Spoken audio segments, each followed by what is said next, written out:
Have you ever spent hours analyzing data in Excel only to discover that it's riddled with errors?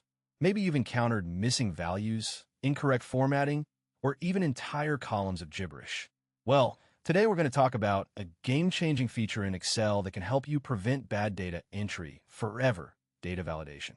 Data validation is a powerful tool that allows you to restrict the types of data users can enter in a specific cell or range of cells.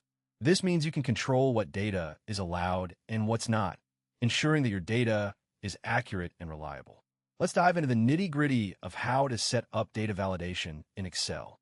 To start, open a new spreadsheet or select an existing one where you want to implement data validation. The first thing you need to do is select the cell or range of cells where you want to restrict data entry. In this example, let's say you have a column for employee names and you want to ensure that only text values are entered. Select the cell or range of cells you want to validate.